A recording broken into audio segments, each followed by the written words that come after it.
믿음으로 인한 환난과 고난을 통해서 어떤 이들은 더 주님을 붙잡고 성숙하게 되지만 적지 않은 이들은 믿음을 놓고 되돌아가게 되어지는 모습 또한 있었던 것 같습니다. 아니, 분명히 있었을 것입니다. 그래서 하나님께서는 오늘 우리에게 이러한 말씀을 계속 하고 계십니다. 고난과 또한 큰 환난 가운데에서 믿음을 저버리고 돌아가려는 이들에게 이렇게 말씀을 하십니다. 오늘 우리가 처음부터 읽지는 않았지만 지난주의 말씀에 이어서 18절에서부터 말씀을 보면 이렇게 말씀을 하고 계십니다. 예전에 시내산 밑에 있었던 이스라엘 백성들은 시내산 근처에도 못 갔다. 시내산은 폭풍이 치고 어둡고 근처에만 가면 모든 생명체들은 다 죽어버렸기 때문에 그 근처에도 가지 못하고 늘 두려움 가운데 그 밑에 있었다. 그리고 하나님께서 율법을 주셨을 때 그 율법을 어기는 이들에겐 하나님께서 가차없이 징계를 내리셨다. 근데 지금 너희들은 어떠하냐? 지금 너희들이 있는 곳은 시온산이야, 시온산. 그리고 모든 길을 힘써 걸으려고 애써야 돼. 그래야 하나님께서 그 다리를 고쳐주시는 거야.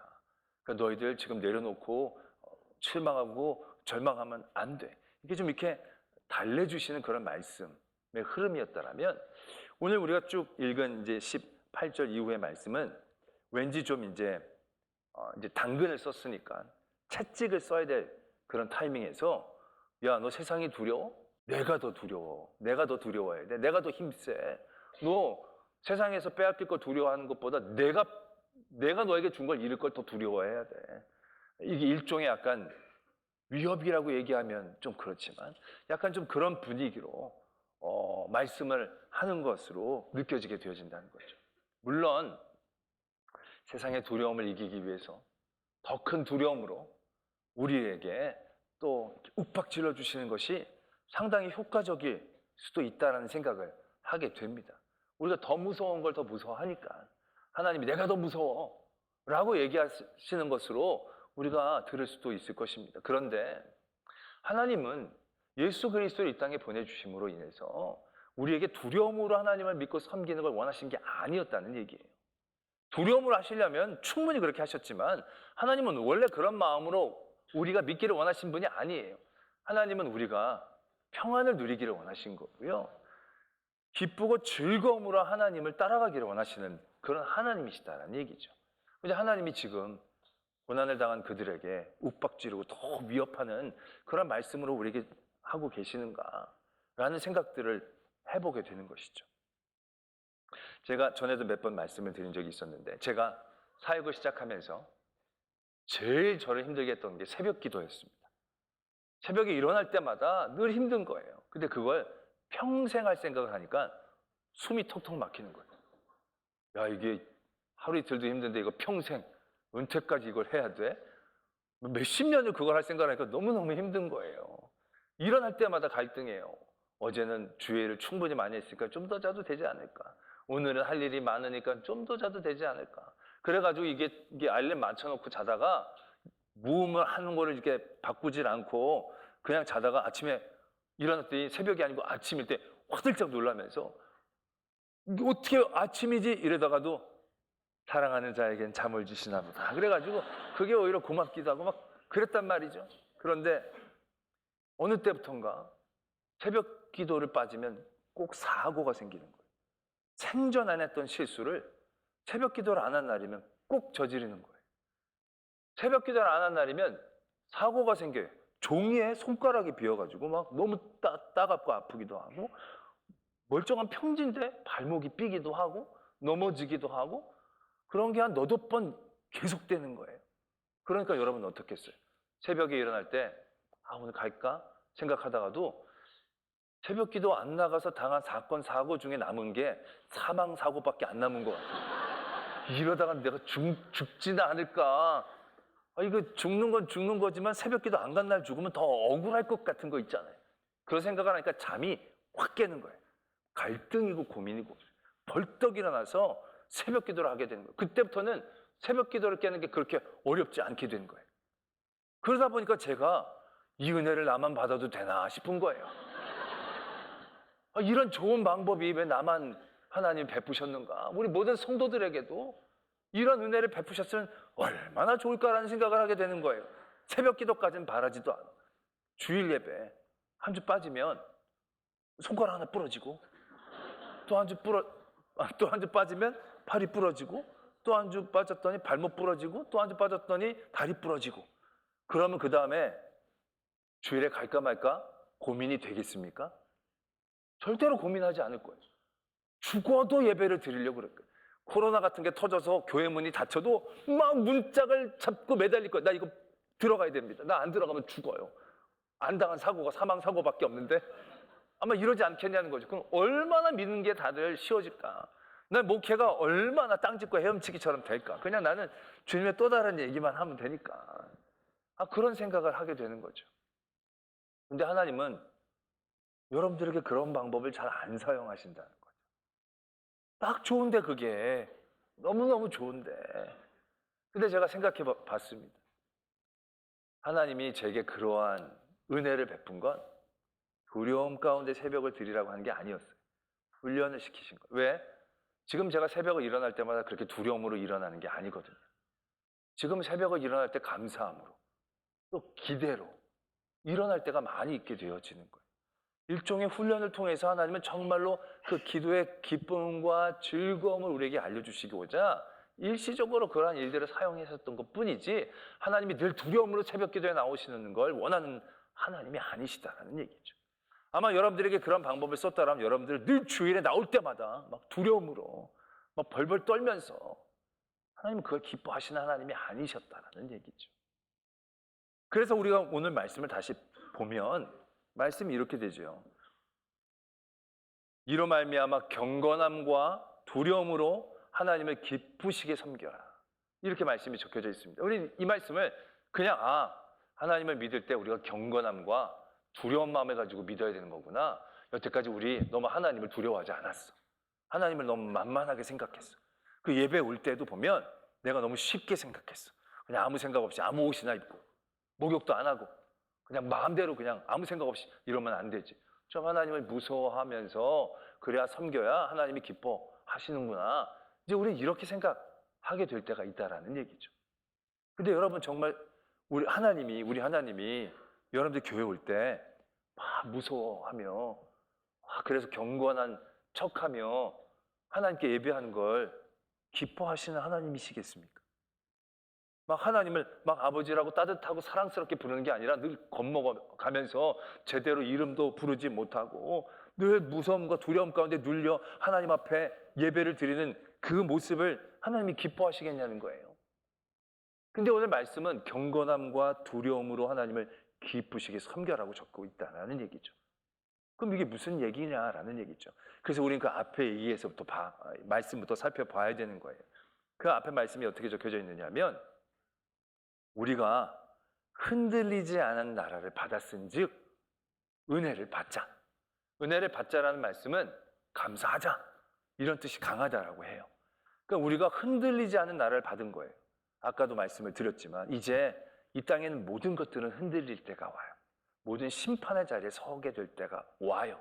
그때 이 세상에 어떤 것도요 우리를 숨겨줄 수도 우리의 피난처가 될 수 있는 것도 없어요. 아무리 강하고 튼튼한 성도 무너지고 아무리 강력한 권력도 무너지고 많은 물질도 나를 도와줄 수 없는 그런 때가 와요.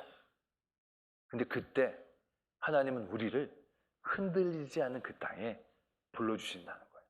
그 흔들리지 않는 영존한 나라를 하나님이 우리에게 주셨다는 거예요. 그렇기 때문에 너희들 이것을 감사함으로 받아라 라고 말씀하세요. 그리고 말씀이 이어지는 거예요. 그리고 경건함과 두려움으로 하나님을 기쁘시게 섬겨라 라고 말씀하시는 거예요. 때문에 여기서 말하는 경건함과 두려움은 무서워하는 두려움이 아니에요.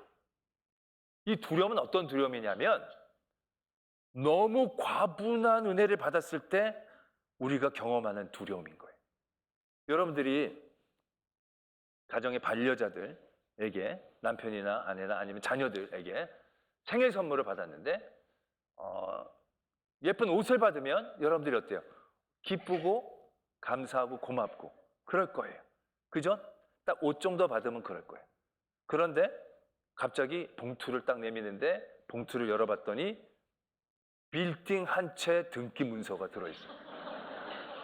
그러면서 이러는 거야. 생일 축하합니다. 그리고 드렸는데 빌딩 한 채가 거기 있는 거야. 물론 재벌집이라면 모르겠지만 우리 같으면 여러분 어떤 느낌이 들겠습니까? 오, 빌딩 고마워. 어이구, 내가 오랜만에 받을 만한 선물을 받아. 이러지 않을 거예요. 처음에 이럴 거예요. 미쳤어? 무슨 일 있었어? 이제 죽어? 나한테 왜 이래? 내가 뭐 잘못했어?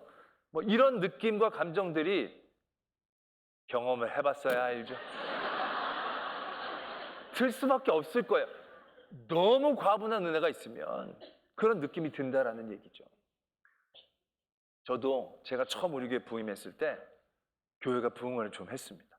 좀 부흥했을 때 너무 기쁘고 감사했어요. 그런데 계속 부흥을 하는 거예요. 막 부흥을 하는 거예요. 그 처음에는 기쁘고 감사하고 그러다가 나중에 제가 느끼는 감정이 뭐였냐면 딱 이거였어요. 하나님 저한테 왜 이러십니까? 내가 이 정도는 아닌데요. 이렇게까지는 제 일이 아닌 것 같고 제 몫이 아닌 것 같고 제 그릇이 아닌 것 같은데 이렇게 막 넘치게 부어주는 게 아니라 감당하지 못하게 부어주시는 이유는 뭐죠? 내가 앞으로 뭘 어떻게 하면 되는 겁니까? 라는 생각이 제가 그때 들더라고요. 진짜 하나도 기쁘거나 하나도 자랑스럽거나 그러지 않았어요. 진짜 공포, 두려움, 그 감정이 있었다는 얘기죠. 근데 그건요, 나에게만 주어진 은혜가 아니었던 거예요. 솔직히 우리 모두에게 주어진 은혜의 자리가 바로 이러한 감정을 느껴야 되는 자리이다라는 것을 하나님은 깨닫기를 원하신다는 거예요. 아까도 말씀을 드렸지만 그 전에 성도들은요, 하나님 앞에 근처에도 못 갔어요. 중보자가 늘 있었어요. 모세가 있든지 제사장이 있든지 아니면 피를 흘려 제물을 드려야만 한 번씩 나갈 수가 있었어요. 하나님을 직접 부른다, 찾는다? 상상도 못하는 일이에요. 하나님이 계신 곳에는 근처에도 못 갔어요. 그런데 지금 우리가 누리는 은혜는 바로 뭐예요? 지금 너희가 이른 곳은 시온산이라는 거예요. 예루살렘 성인데 살아계신 하나님이 계신 그곳에 우리가 들어왔다라는 얘기예요. 지금 우리가 드려지는 이 예배당, 이 교회 공동체 아니라는 것이 우리가 생각하는 것보다는 상상할 수 없는 우리의 은혜의 자리이다라는 걸 우리가 깨달아야 한다라는 얘기죠. 이 자리는요, 천만의 천사들이 부러워하면서 우리를 바라보고 있는 자리예요. 우리가 하나님을 찬송할 때 그들은 흠모하는 거예요. 야, 너희들 참 좋겠다. 너희들 참 부럽다. 라고 얘기하는 거예요. 근데 그런 사람들이 어떤 사람들이냐? 하늘에 기록된 장자들의 모임과 같은 곳이라는 거예요. 장자, 택함 받은 사람들. 나면서부터 자격을 가지고 있었던 그런 사람들. 노력해서 되어질 수 있는 게 아닌 그러한 위치에 있는 사람들이 이곳에 부름받아 앉게 되어 있다라는 거예요. 근데 그게 나라는 얘기예요. 우리는 나 스스로를 보고 내 가치를 보니까 이 자리 자체가 별로 가치가 없는 자리처럼 느껴질 때가 많이 있는 거예요. 나도 오니까 내 수준에 이 자리가 있겠지라고 생각하는 거예요. 근데 그건 여러분 턱없이 잘못된 생각이고 위험한 생각이에요. 이 자리는 택함 받은 사람만 올 수 있어요. 자기가 노력해서 올 수 있는 자리도 아닌 거지요. 그리고 온전함으로 회복되어질 수 있는 하나님의 온전함으로 세워주시기를 원하는 사람만 올 수 있는 자리예요. 무엇보다도 이 자리는 예수 그리스도의 핏값을 주고 세운 터전 위에 세운 하나님의 교회이다라는 거예요. 그 자리에 우리가 섰다는 얘기예요. 그리고 이 자리는 앞으로 다시 주님이 오실 때 세상의 모든 것이 흔들리고 무너지고 망해갈 때에도 흔들리지 않고 무너지지 않고 영존하게 누릴 수 있는 흔들리지 않는 나라. 그게 우리가 받은 은혜의 모습이라는 거예요. 그게 우리가 받은 은혜의 정가예요. 그러면 우리가 느껴야 될 감정은 바로 이거예요. 경건함과 두려움. 우리가 어지중간한 거 받았으면 감사함으로 끝나도 돼요. 그냥 기뻐함으로 끝나도 돼요. 근데 이게 어지간한 선물을 받은 게 아니에요. 옷 한 벌 받은 거 아니고 그냥 반지 하나 받은 게 아니에요. 빌딩도 아니에요. 오늘 뭐라고 적혀 있어요? 나라를 받았다는 거예요. 나라를. 좋아하지도 놀라지도 않아요. 이렇게 얘기를 해도. 누리지를 못한다고 생각하니까. 근데 이 나라는 지금 효과가 나타나는 건 아니죠. 흔들리는 그때 확실하게 나타나는 건데, 한마디로 말하면 너무너무 귀하고 너무너무 값진 거예요. 값을 매길 수 없어서, 우리가 지불할 수 없어서 값없이 주셨을 뿐이지, 이거의 정가는 엄청난 가격을 갖고 있다는 얘기예요. 그걸 우리가 받았다라는 얘기죠. 그럼 아까 말씀을 드렸듯이 우리가 느껴야 될 감정은 바로 두려움이라는 거죠. 놀라운 은혜에 대한 두려움. 하나님께서는 우리를 두려움으로 윽박질려서 세상의 두려움을 이겨내게 하려고 하시는 게 아니에요. 지금 우리가 세상의 것들을 두려워해서 내려놓으려고 하는 것들, 포기하려고 하는 것들이 얼마나 귀한 것인지를 우리가 알기를 원하시는 안타까움이라는 얘기죠.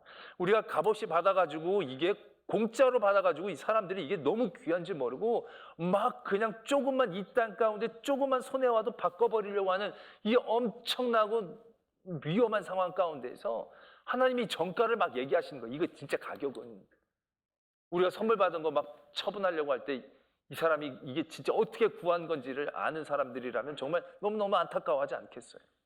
그 얘기를 하는 거예요.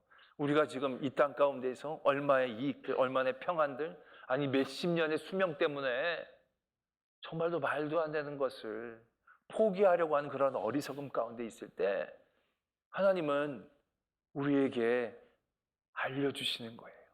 너희가 선 그곳이, 너희가 그 받은 것이 이렇게 포기할 거 아니란, 포기해서는 안 된다는 거예요. 그것이 얼마나 귀하고 값진 것인지 너희들이 알아야 한다는 것을 우리에게 말씀해 주고 계시는 거고, 우리가 그걸 깨닫게 되었을 때 와, 말도 안 되는 걸 내가 받았구나 라는 고백과 함께 그것에 대한 경건함과 받은 은혜에 대한 놀라움에 대한 두려움으로 하나님을 섬기게 되어질 때 그걸 하나님이 기뻐하신다는 거예요. 두려워하고 무서워해서가 아니라 너무 감사하고 너무 귀한 것에 대한 깨달음으로 두려워하는 것. 하나님이 우리에게 주신 그것에 대한 진정한 가치를 알고 하나님 앞에 나갈 때 하나님은 기뻐하신다는 것을 오늘 말씀은 우리들에게 가르쳐주고 계신다라는 것입니다. 지금 여러분들은 믿음이라는 이 은혜를 어떠한 가치로 여기고 반응하고 계십니까? 내가 믿었다는 것에 깨달음 가운데 여러분들의 생겨나는 감정은 뭡니까? 고마움, 감사함, 기쁨, 평안함, 이러면 아직까지 여러분들은 제대로 가치를 모르는 거예요. 정말로 우리에게 주신 이 가치를 깨닫게 된다면 여러분들은 이렇게 얘기할 수밖에 없어요. 하나님, 내가 뭐라고? 왜 나에게 이렇게까지? 너무 부담스럽습니다. 이걸 나에게 주신다면 내가 또 뭘 어떻게 하면 되는 것입니까? 내가 먹고 입 씻을 만한 종류의 얘기가 아니기 때문에 그 깨달음이 우리가 앞으로 나갈 수 있는 힘을 준다라는 얘기죠. 사도 바울이 내 죄가 극심한 것을 깨닫고 극심한 나를 용서해 주시는 하나님의 은혜를 깨달으니까 그 은혜가 너무너무 무거운 거예요. 그러니까 복음을 전하지 않고는 견딜 수가 없는 마음이 생기는 거예요. 이 황송한 걸 받았으니 내가 어떻게 가만히 있을 수 있겠느냐 라는 깨달음이 그를 그렇게 나가게 하는 거예요. 다윗이 왕이 돼서도 그가 늘 하나님의 일들로 고민하고 애쓸 수 있었던 건 그 힘은 어디에 있었느냐? 자기가 늘 목동에서부터 시작했잖아요. 자기가 받은 은혜가 감당할 수 없는 거예요. 장군에서 왕이 된 게 아니라 목동이었던 내가 왕이 됐으니까 이거는 말도 안 되는 거예요. 아니, 나 같은 사람을 어떻게 왕으로 세워주셨을까? 이런 황송한 생각이 있으니까 늘 깨어있는 거예요. 하나님을 어떻게 하면 기쁘시게 할까?